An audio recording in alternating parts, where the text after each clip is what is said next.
Praktek fotografi dalam wilayah seni memang selalu menjadi permasalahan yang sulit untuk dipetakan dan didefinisikan di Indonesia.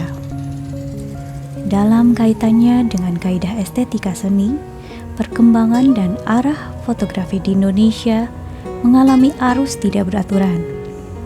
Hal tersebut menjadi titik permasalahan utama dalam menempatkan karya seni yang berbasis medium fotografi.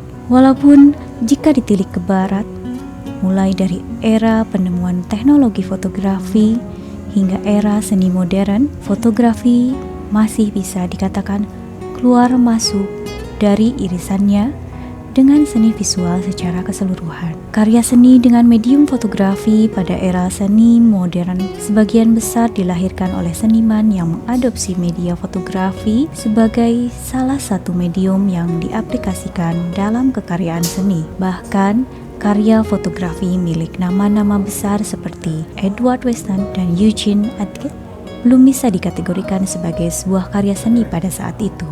Sebutan karya seni lebih merupakan klaim dari institusi tertentu yang belum mendapatkan rekognisi penuh dalam dunia seni secara holistik.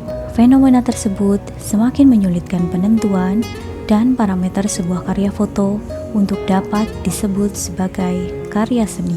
Nico Darmajungan merupakan seorang fotografer asal Indonesia yang belajar dan mulai berkarya di Jerman pada masa mudanya. Dia tidak bisa lepas dari intervensi seni modern yang mengakar kuat pada praktek-praktek seni di negara tersebut pada tahun 1960-1970-an.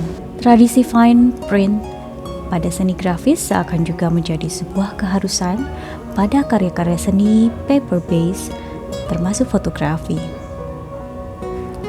Kualitas, dimensi, dan estetika bentuk dalam sebuah cetakan dua dimensi menjadi sebuah prasyarat ketika sebuah karya foto ingin diapresiasi sebagai sebuah karya seni. Hal tersebut nampak jelas dalam idealisme Nico ketika memproduksi karya fotografi yang dia hasilkan. Beliau selalu mempertimbangkan kualitas cetakan, dimensi spesifik, dan komposisi formalnya. Kesadaran akan pentingnya sifat materialitas pada karya-karya fotografi cukup ketara jika dilihat dari karya-karya Nico Darmajungan dalam sebuah pameran. Namun, ketika kembali ke tanah air, problematika karya foto dalam konstelasi seni menambahkan satu tantangan dalam perjalanan berkarya Nico Darmajungan. Istilah fine art photographer yang populer di Indonesia dalam menyebut fotografer yang menghasilkan karya foto seni pun seakan menjadi bumerang. Hal tersebut merupakan akibat dari pendekatan kontennya yang nyaris tak bisa dibedakan dengan praktek fotografi di kalangan amatir. Harus bisa diakui bahwa pengetahuan tentang wacana perkembangan estetika seni, kekayaan subjek sebagai metafor, serta kritik fotografi sangat minim dimiliki sebagian besar praktisi fotografi di Indonesia, bahkan bagi para fotografer yang menyebut dirinya fine art photographer sekalipun. Dalam kondisi seperti ini, Nico mencoba terus berkarya dengan pendekatan fotografi seni yang dia dikenal. Dalam kondisi seperti ini, Nico mencoba terus berkarya dengan pendekatan fotografi seni yang dia kenal selama di Jerman, selain menjalani praktek fotografi komersil. Sekilas, metafor dengan subjek yang spesifik sangat mudah dikaitkan dengan pendekatan fotografi klasik, istilah umum untuk karya foto yang dikategorikan pada objek yang dipotret seperti nude, still life, portrait, landscape, dan lain-lain. Namun dalam sebuah wawancaranya, Nico justru ingin melepaskan diri dari pendekatan klasik tersebut. Dia menambahkan kode-kode visual tertentu pada subjek utamanya untuk menghasilkan makna baru.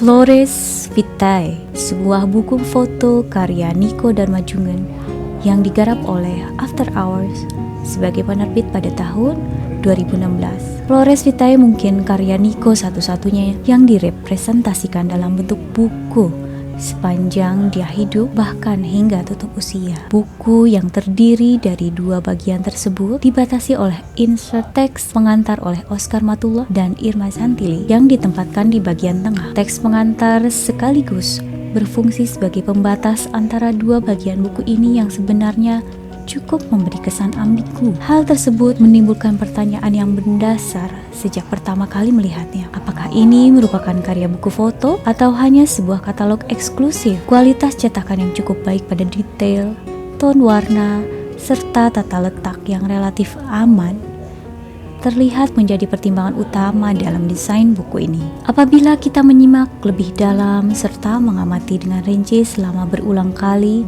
buku karya Nico Darmajungan ini memuat beberapa poin penting untuk dibedah terkait kesan ambiguitas tadi. Poin pertama adalah perihal pembagian buku menjadi dua bagian. Pada bagian pertama yang menampilkan subjek bunga dalam visual berwarna, dan bagian kedua dengan subjek tubuh perempuan yang dikonstruksi dengan properti tambahan, kain, logam, kayu, dan lain-lain, ditampilkan dalam visual hitam putih. Hal tersebut terasa sangat tidak berimbang. Subjek bunga yang ditampilkan di bagian awal terasa sangat banal, repetitif, bahkan redundant apabila dibandingkan dengan bagian kedua yang menampilkan tubuh perempuan dengan karakter yang kuat. Apakah hal tersebut merupakan manifestasi konseptualisme dalam keseimbangan visual? Jika memang itu tujuannya, jelas hal tersebut menjadi sebuah implementasi yang tidak tepat. Kenapa harus memberi jarak antara subjek bunga dan tubuh perempuan yang ditampilkan dengan konstruksi visual yang sangat berbeda? Apabila ini menjadi sebuah kesatuan narasi, jelas hal tersebut menjadi pertanyaan. Poin kedua adalah perihal desain dan material buku ini, terutama desain covernya yang barangkali ingin menegaskan kesan tidak cerewet, simpel, dan mengekspos material. Tujuan kesan-kesan tersebut dirasa terlalu sederhana untuk memperlihatkan karakter karya fotografi Nico yang selalu menekankan kualitas cetakan dan material pada karya fotografinya. Dengan harga buku yang dibanderol relatif mahal, material yang digunakan sama sekali tidak memperlihatkan kualitas yang sejalan dengan harga tersebut. Poin ketiga adalah perihal teks pengantar yang ditulis oleh Oscar Matuloh dan Irma Chantili yang semakin memberi kesan ambigu pada buku foto ini. Teks yang disisipkan pada bagian tengah sekaligus berfungsi sebagai pembatas dua bagian buku seakan tidak memberi tawaran untuk membaca guna berinterpretasi maupun berapresiasi secara kritis. Teks yang sebagian besar bernada seperti mazmur dirasa semakin memberi jarak antara pembaca. Bahkan, ide mengaitkan karya Nico dengan beberapa karya fotografer ternama seperti Larry Clark, Tina Modotti, Carl Bosok justru membelokkan alur pemahaman karya Nico yang apabila dibedah dengan perangkat yang tepat, sebenarnya akan memberikan pemahaman lebih pada nilai-nilai dan ideal karya Nico Darmajungan. Poin terakhir, kembali pada pertanyaan holistik tentang buku ini. Apakah karya fotografi Nico ini memang dipersiapkan untuk menjadi karya fotobook? Atau ini adalah hal yang dipaksakan? Apabila kita menyimak secara langsung karya Nico Darmajungan dalam sebuah pameran dengan fine printnya, karya buku ini seakan sama sekali tidak menyisakan kekuatan karya Nico seperti dalam pamerannya. Kembali ke permasalahan awal, bahwa Nico memang dibesarkan oleh intervensi seni modern barat yang membangun kekuatan karyanya lewat materialitas pada karya visualnya dan tidak diintensikan dalam format dimensi buku. Namun, terlepas dari beberapa kekurangan dalam karya buku foto Nico Darmajungan ini, kita tetap harus berapresiasi pada upaya produksi buku foto ini, di mana energi dan materi dalam mewujudkan buku ini bukanlah perihal kecil dan kerja tim yang tidak bisa dianggap remeh. Setidaknya, upaya mengenalkan karya-karya Nico pada generasi muda yang belum sempat berapresiasi secara langsung mendapat kesempatan berkenalan lewat karya buku foto ini. Nico Darmajungan memang layak disebut sebagai seniman fotografi Indonesia di era peralihan modern menuju postmodern, sekaligus representasi dari kegelisahan paradigma fotografi seni di Indonesia. Rest in peace, Om Nico.